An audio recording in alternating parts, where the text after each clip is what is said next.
We have a lot of questions to get to, but you know that the vast majority of Democrats fully and consistently have supported President Biden on his support of Ukraine in this war. You seem to be out of step with the voters of the party that you're asking to vote. That doesn't make it right, Elizabeth. That does not make it right.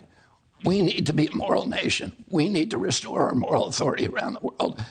If every Democrat is against me on that, I'm still going to say it. I'm going to tell people the truth. And our leadership. And you think giving part of Ukraine to Putin is restoring our moral authority? I didn't say giving part of the Ukraine to Putin.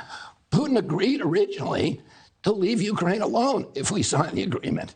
So, Putin was not demanding any part of Ukraine, even though the ethnic Russians voted 90-10 in the Donbass to join Russia. He said no.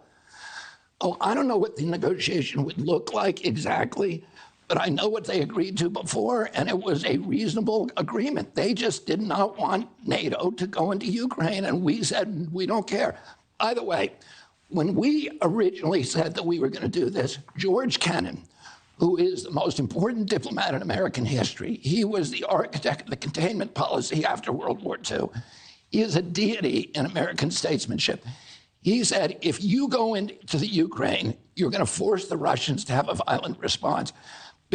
William Perry, who was Bill Clinton's Secretary of State, said, if you go into the Ukraine with NATO, I'm going to resign because you are forcing the Russians to retaliate violently.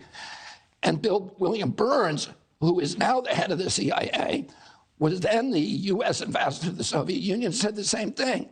He said, you cannot move NATO into the Ukraine because it is going to force the Russians to retaliate violently. And he said, he called it a red line. He said, if you cross that red line, Russia is going to have to go into the Ukraine. So all of us knew that. All of our diplomats knew that.